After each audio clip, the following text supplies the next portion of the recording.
Welcome to the Jack Westin MCAT podcast with your host, Phil Hawkins. And Azaii Calderon Muñiz. I'm feeling like a little bit of socialization, Azaii.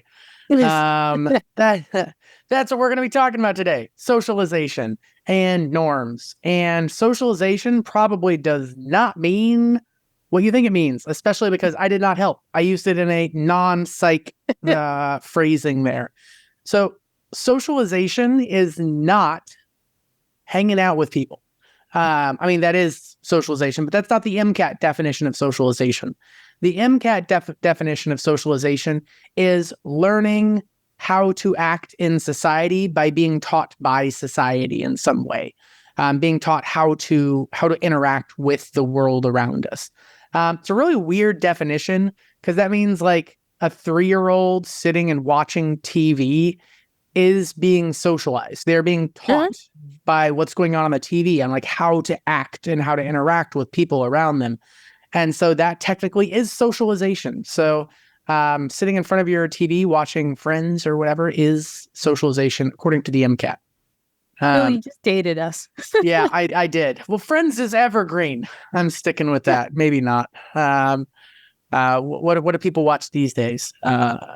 Squid Games. Game of Thrones is one that has been recommended to me multiple times, and I still have not watched it. Yeah. It is. It's a shame they only made 6 seasons. Yeah. The other side of this is like norms, and that's like, what are those things that society is teaching you? Like, what's normal? How should you act? What are the normal ways to act? And so we have these norms that are taught to us via socialization, society teaching us how we're supposed to act. And that's what we're going to be talking about today. And this, I just want to note that this carries a lot of weight in terms of, yes, these expectations of how society expects us to act, and then also whether those make sense in a continuously changing society. So I just want to take a moment and acknowledge that and point that out, because just because something has been the norm in past years and past decades in a particular culture doesn't mean that it will stay the norm. And so there can be changes within a society across time. But for the time being, we're going to imagine that we are looking, at one society, a snapshot in time, cross-sectional study. And so, sorry, I've been thinking a lot about different types of studies recently.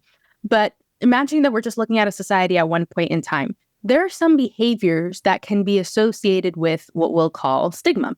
And so these are reactions that people have to behavior often quite negatively. And so you can imagine a scenario where someone behaves in a way that goes against the norms. And it doesn't have to be that it's bad, right? It might not be to the level of stealing, but it's just odd behavior, doesn't quite fit the way we might expect someone to behave. You can think about, for example, someone that is typically considered a loner and not really talking to other people, and that can be frowned upon in some scenarios and in some circles. And so people might have a negative association with that behavior.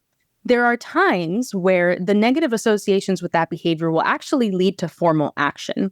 So we can have a scenario where, informally people might not want to talk to that person. Some people who typically go out of their way to talk to other people are just like, I don't really want to associate with them. It's a little weird the way they're acting. They don't quite fit in. But for some behaviors like stealing, we might have more formal responses. And so these would be called sanctions. And so there are punishments that are formally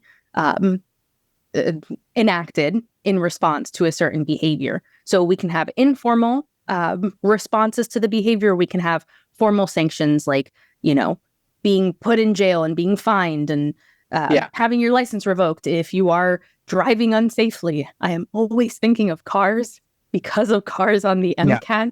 So I apologize if there are a couple of those examples here today. Yeah.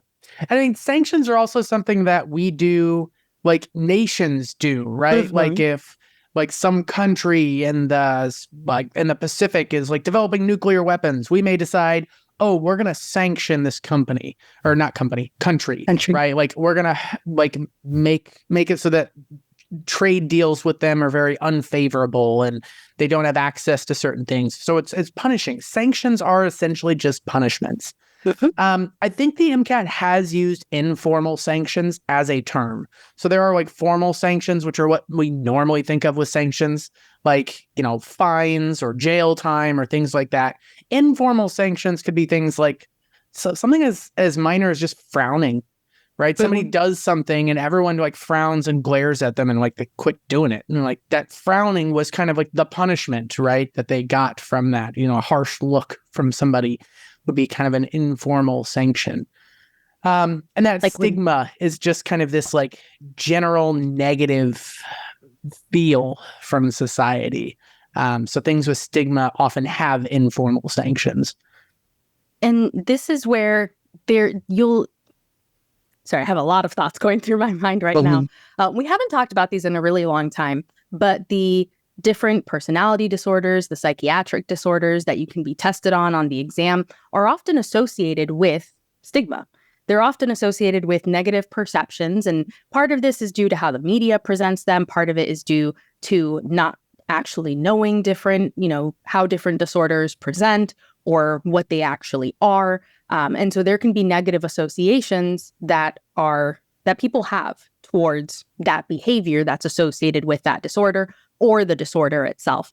And so that's something that has different connections, and it may be in the form of a particular behavior, or it can be associated with, what you'll be seeing as future physicians in your office and in your clinics in the hospital. Yeah, this is a big part of being a physician too, is recognizing, because there's a lot of things that medically have stigmas to them. And like, yes, the psychiatric ones, but also like any issues with the reproductive system, often people don't like, there's a stigma on talking about those, right? Like you shouldn't, like you did, there's just kind of this weird thing. And this kind of happens, especially within different pockets of cultures as well. So if you are working with like an Amish community, you need to be like extra aware and like keep in mind that somebody may not bring something up because there's normally a stigma with it and they feel uncomfortable bringing up that thing. And so you may need to be a lot more direct with those things. Like just kind of like big picture, like it is very realistic for somebody like a 13, 14, 15-year-old boy to have like testicular pain and not want to talk about it, right? Because there's a stigma to this and like you shouldn't be talking about those sorts of issues. And that may occur even at the doctors, where all of a sudden the kid doesn't want to speak up. Not only to their parents, who are the ones who are probably going to create the doctor's appointment, but even if there is a doctor's appointment, they may not want to bring it up with the physician, especially if the physician is female. And I know that that's like, it shouldn't be this way, but there is, kind of like some weird things. Like oftentimes people have trouble talking about things of that kind of private nature to someone of the opposite sex, right? So a young female having like issues with their menstrual cycle may not want to talk to me about it. And so just being kind of aware of those things is also kind of important. So like understanding like stigmas and socialization and norms and how things like society teaches us to act, sometimes that can be in direct conflict with what you need to do as a physician. And so it's something that can become kind of a tricky minefield at times, where you don't want to, like sometimes patients may take something as an insult if you ask them certain things, and like you're not trying to be insulting, but you need to ask these questions because of the medical relevance.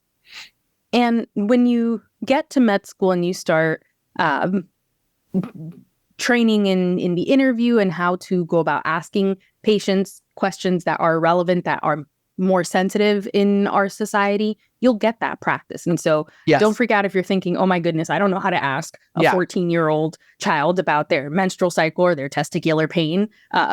It's okay. You will get to that point. It does take practice. There's a bit of fumbling, I'm going to be very honest, and that's okay. And so this is where, again, there can be changes within a society and across generations. You might notice that there are stigmas that hold a lot stronger in some generations compared to others. And I will say it's stereotype, but there is a little bit to it in that what you'll often see is maybe older generations will be more private about some things, whereas younger generations may be a lot more open. And there are things that you see on social media that when I was growing up, I would have never imagined being public conversations. And so, oh my God, are you old? Does that make you old? Is that what happens when I'm like, I can't believe people are talking about that? That's private. Well, here's the thing. I'm like, go for it, right? It makes our future job easier. For those of y'all that are listening, when you're talking to patients, it might be a very different situation than now that I'm training.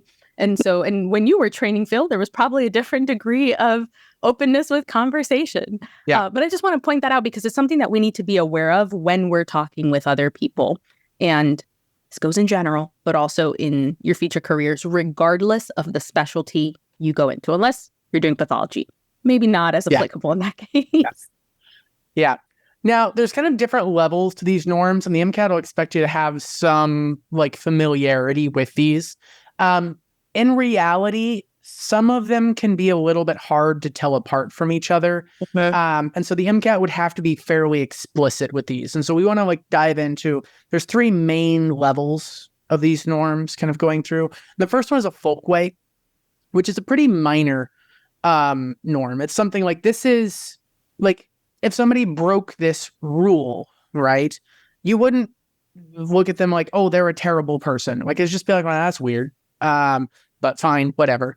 Like if you meet somebody who says, like for Halloween, we should give out batteries. I'm like, well, that's kind of weird, right? Like why? Okay, fine. Or if somebody shakes hands with their left hand, right? Like I don't look at them and say like, this is a terrible human being, right? Or if somebody likes to celebrate the 4th of July by carving zucchinis into faces and putting candles inside them and putting them outside. Like that seems like a strange thing, but okay, fine. Maybe I'm just like very non-judgmental. I always like to stick with holidays with that because holidays have a lot of norms with them. Like, what do you do on this holiday? What do you do on that holiday? The food you eat on a given holiday. Yeah. I'm going to give a little window into my life. I don't think I've told you this story ever, Azaii. But for a long time, I thought this was a normal part of New Year's Eve, is my family would take down our tree on New Year's Eve. What? And then we would put it back up in the backyard without all of the ornaments on it. And because I lived in Missouri, and as any good Missourian, my family sold fireworks like during the 4th of July.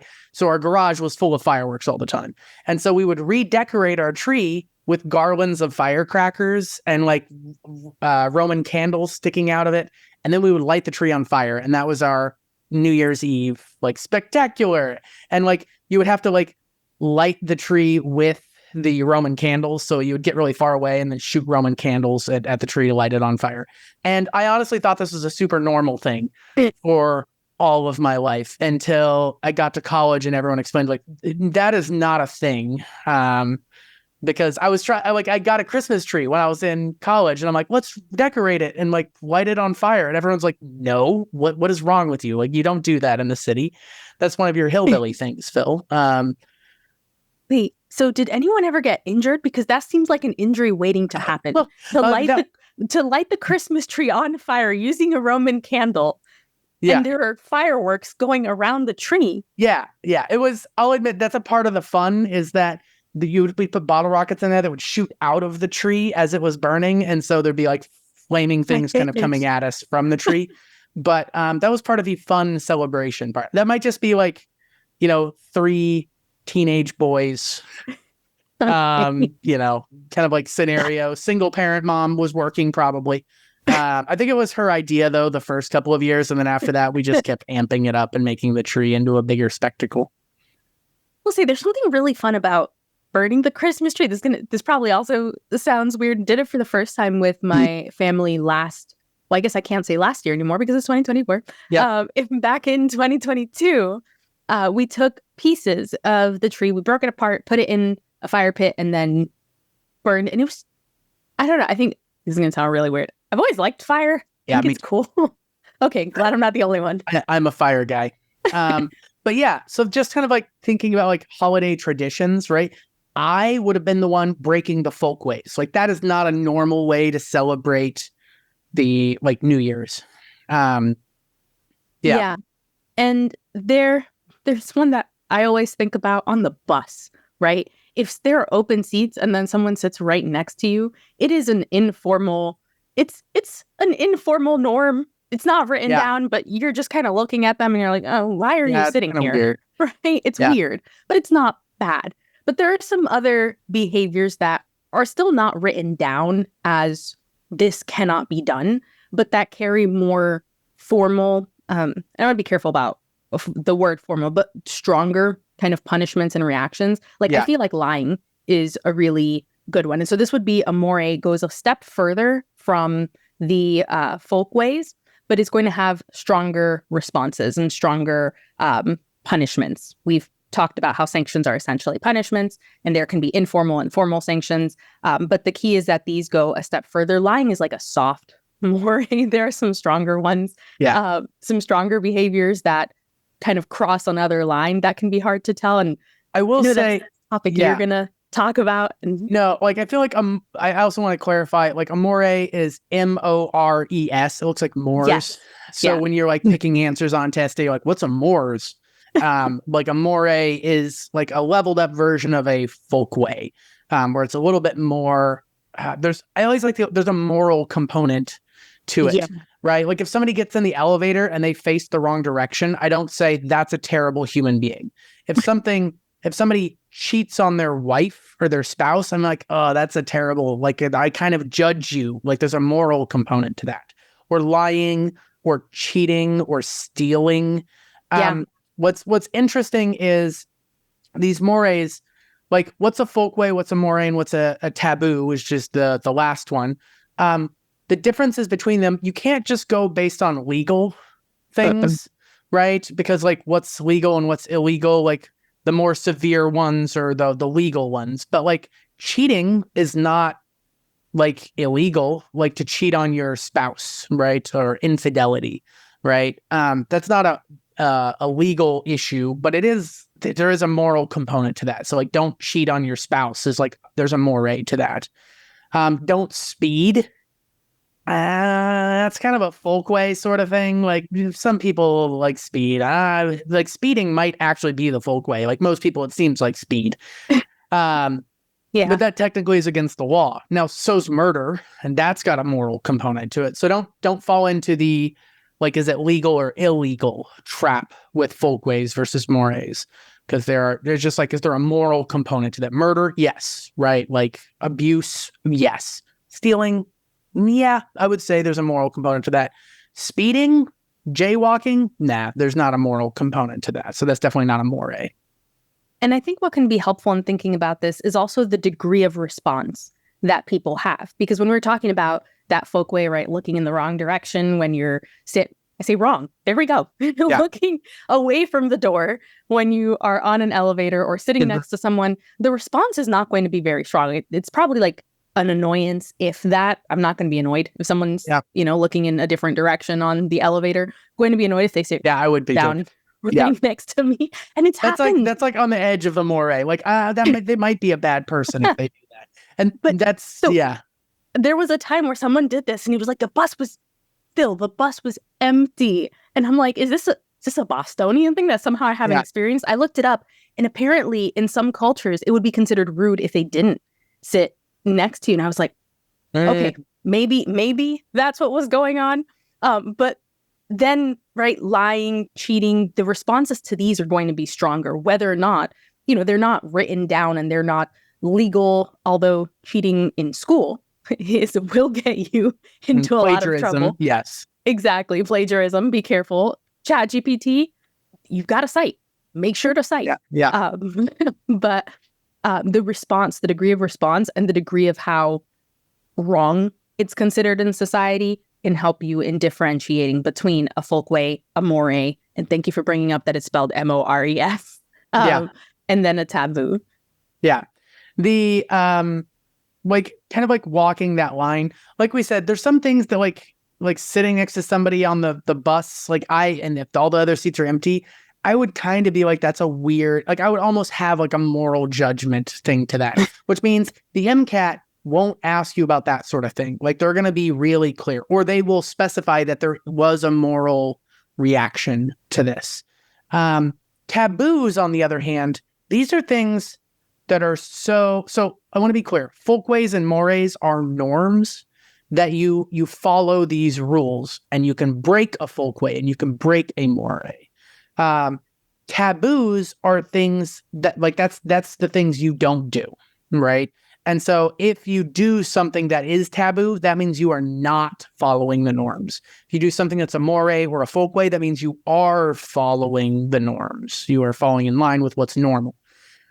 Taboos are really extreme. I always like to use the analogy, like, not only are they just like, is there a moral component to this, but it's usually to the point where you don't even talk about this in polite conversation. My test for this is, let's say you are meeting someone you really liked, you were dating them, and you're meeting their parents for the first time, right? Would you bring this up in conversation, right? Somebody stole from somebody? Yeah, I could bring that up in conversation. I wouldn't feel terrible about bringing that up. Just like that topic of stealing. Cannibalism? Probably not going to bring that up, right? Necrophilia? Probably not bringing that up, right? Like, there's some topics like you don't even talk about, right? There's so much judgment on that, like pedophilia. Like, you don't even broach that topic, right? And so taboos are things that are really extreme. A lot of times I always think it's funny. I'll ask a student, like, what would be a good taboo? And like, I look for their examples. And sometimes I get examples. I'm like, oh man, like, my taboos are way worse than yours. Like, my brain is much scarier place than yours. They're like, cheating on a test is taboo. And I'm like, I don't know. There's a moral component, but like, I don't think it's taboo. Yeah. I think of cannibalism and pedophilia, and like, those are things like way so far beyond the scope of what's acceptable. It's like so far beyond that you have a hard time even discussing those things. Phil, you went straight for the jugular. I Yeah, shouldn't have expected anything less. Yeah, and those are the things that, like, if the MCAT's going to test you on that, they're going to have to go pretty hard on that, because it needs to be something that every student across the US is going to see that as a really extreme thing, right? And so that's the hard part of this, is because there's pockets of culture where, like, in this culture, maybe like cheating on your wife is not that big of a deal, right?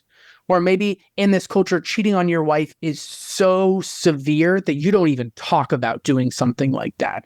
Like, there are some cultures, some places in the world where if you cheat on somebody, you could be killed, right? Like, death penalty for that. And like, in those areas, like, yeah, that's more of a taboo thing. Like, that's so far extreme kind of in that direction. Yeah. And we've been talking about behaviors up until this point. There's another set of topics that we want to talk about that don't start with behaviors, but we're going to end with behaviors in this short mini series. The first is, so we're going to be talking about stereotype, prejudice, and discrimination. And so stereotype is, I think, something that a lot of students are familiar with and understand pretty well. So it's these perceptions that we have about a particular group, and we generalize them to that group. Note that you can apply a stereotype to an individual if they belong to a particular group, and they may be based in some reality, but the issue with these is that they are too generalized. And so you can think about this as like an archetype when you're watching a movie. For example, the villain, right? The villain has to behave a certain way because they're the villain. And that is something that applies. Every culture has stereotypes, every single one.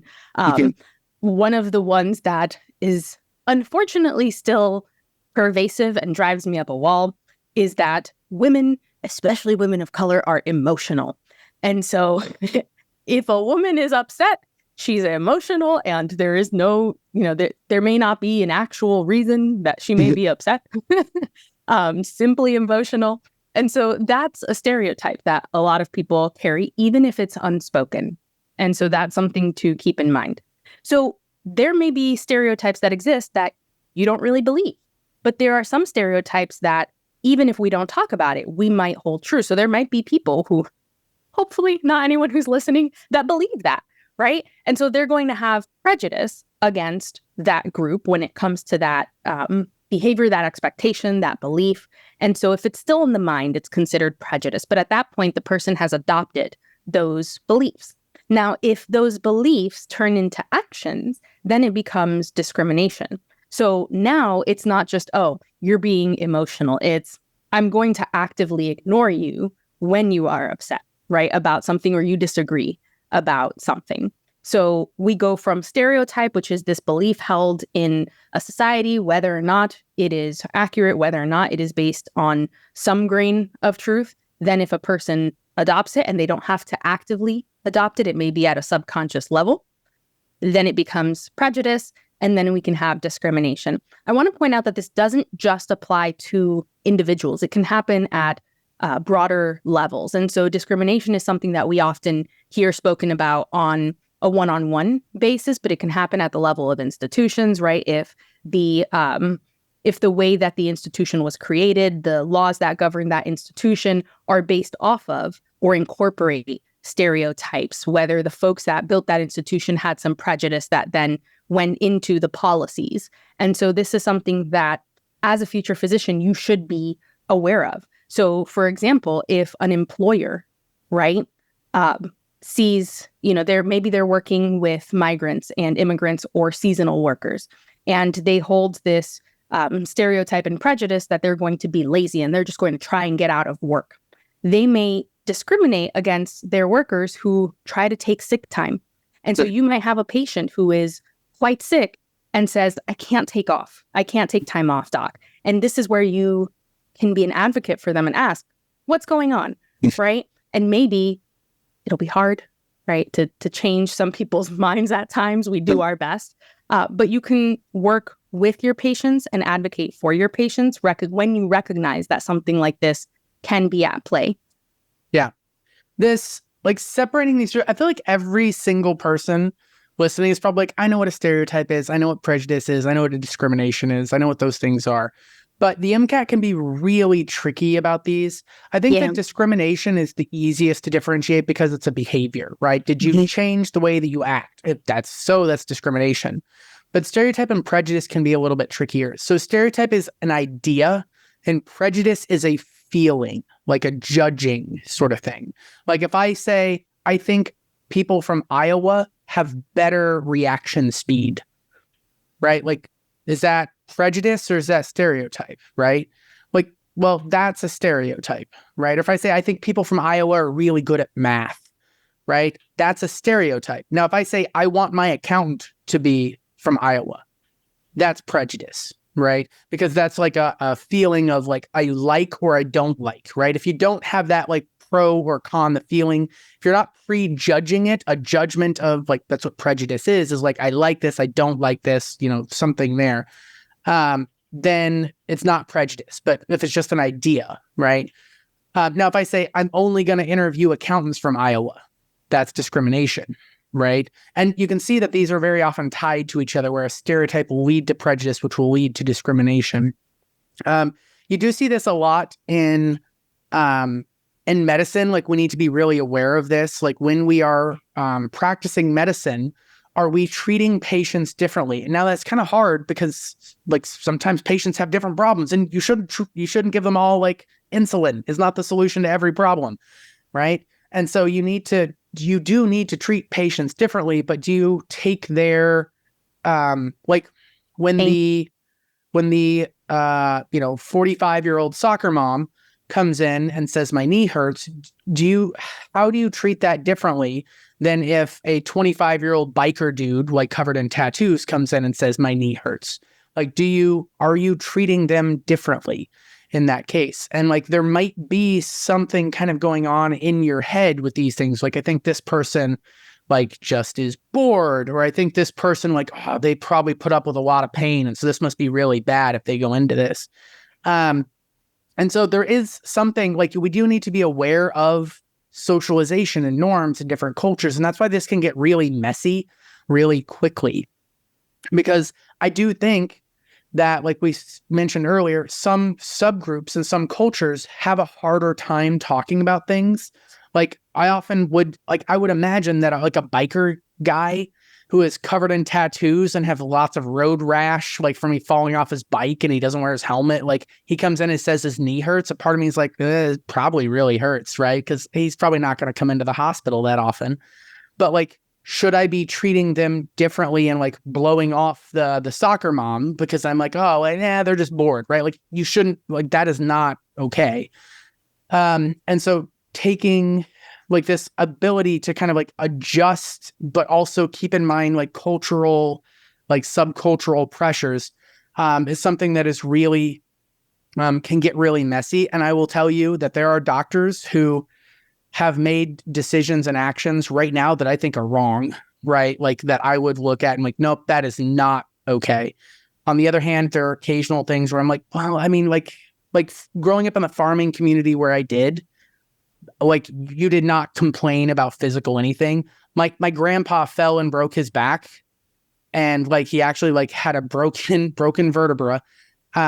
And he didn't go to the hospital for 3 days because he's like, well, I'm it's fine, right? Like it's not too bad. I can handle it, just because like old farmers don't complain, right? And they just like lower their head and try to push through. And like, like grandpa, you broke your back, go to the doctor, right? And so understanding that, like when we initially, like he called a doctor and like the doctor's like how bad is he? He's like, oh, it doesn't feel good, you know, it hurts a little. And like understand, like translating that from old farmer into English, right? That's like my back's broken is what that means. Because my grandpa was one of those people who just wouldn't complain about anything.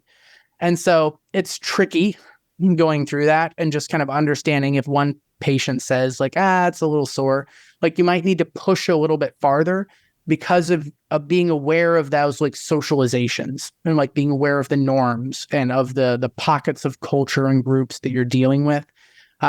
There may be cases, I think generally for me, the problem is, and maybe this is like a me thing. I'm telling you how what I see is the problem generally, and I am telling you now this is dangerous for me to be saying, and I'm probably wrong. So I'm just caveat to that. My problem is often when physicians underestimate a problem and they tend to assume it like somebody's complaining too much. I tend to assume that like I'm going to assume worst case scenario, generally speaking. So if somebody comes in and they say my knee hurts, I'm not going to be likely like, oh, this person's probably just a complainer, and like I'm just going to like blow them off and they'll be fine. I tend to want to go in the other direction, and I think that's just because I'm so afraid of like I don't want to tell someone to go home when there's a real problem. I would rather have like go too far in the other area and have people stick around maybe more than they should.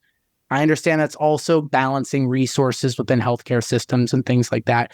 This is starting to get really messy and dirty and farther than I intended to go in this. But there is some real problems here that you need to be aware of as a physician when you get to that point of trying to understand how to deal with these scenarios. And the thing is, you're not wrong, because when you're learning, so for those of y'all that are listening, and when you get into medical school, you're going to learn that some diagnoses, we call them do not miss diagnoses, because they're so important, but they can be sneaky. And so people may not present with the same symptoms for a heart attack. And we know that, women present differently than men, can present differently than men with a heart attack. And so if, you just assume, oh yeah, it's probably nothing, right? And you send them home, you could be missing a do not miss diagnosis. And so I'm with you on that, Phil. It is a balancing act, and it can be really tough to, say, okay, let's make sure that we don't keep them here longer than we need to, but also let's make sure that we don't miss something that could be super serious. I also want to point out that I mentioned this very briefly, the idea that you might hold a stereotype, or that there might be stereotypes that you have adopted subconsciously, and that can lead to prejudice even unintentionally. And there are biases that we have that we don't always realize. And there are some that we hold implicitly. It's something that you will or should hear about in medical school. If your school's curriculum just never touches on it, that's odd. But there are actually some really interesting tests that they had us take in medical school, and then actually again in the public health school. So if you Google Harvard implicit association test, they're actually little tests that you have to respond as fast as you can. And there are instructions and whatnot. It's free, but it's very revealing. People don't always agree with what they see as the results because we don't always want to admit them. But it basically just tries to connect, okay, what are associations that you have, even if you don't realize it, with, for example, different religions or, for example, different body sizes. And so it can be interesting to think about our own so that we can start deconstructing them and making sure that we are working towards treating patients with the same concern equitably, right? And so I want to point that out because, like you said, patients come in with different concerns. And so you don't want to treat everyone the same if they have different concerns. But it's something to think about and that you'll probably hear about throughout your training and future career because it's a big topic. Yeah, that also comes up on the MCAT a fair amount. Like in the practice tests that the AMC has released, like there's a lot of passages about studies about implicit bias with physicians. And there's a lot of research in that because it does exist. And I think that that's an important thing, is to recognize that we do have implicit biases that we are unaware of. And I think just being aware of that is the first step. What I will say that one of the things that was like hammered into me in med school was a very interesting lecture where they were telling us, like, listen, you are going to have prejudices. Like, it's going to happen. You are going to have a scenario where you have like a young girl who was injured in like a school bus wreck, and you have somebody who's coming in with a overdose on a drug, and this is the 4th time you've seen them this month. And like, you're going to be approaching this as like, I care more about this patient than that patient. I like this patient more than this patient, and I want to help that one, right? And that is like, that's going to happen. And like, that was a part of this lecture, is like, listen, you are going to have prejudice. We can't say don't have them, because that's not going to happen. As a human being, you will like certain people and you will not like certain people, but you can't discriminate. And so you have to make sure that your actions are equitable across the spectrum, even if you do like certain patients and not like others. And that's an important thing to kind of keep in mind. Is I think that at some point it becomes impossible to completely remove prejudice. Like, you're not going to be like, I'm going to like every single person in the world the same amount as everyone else, because like, that's just kind of, I wish that was possible. I wish that I was capable of doing that. But that becomes kind of a hard thing overall.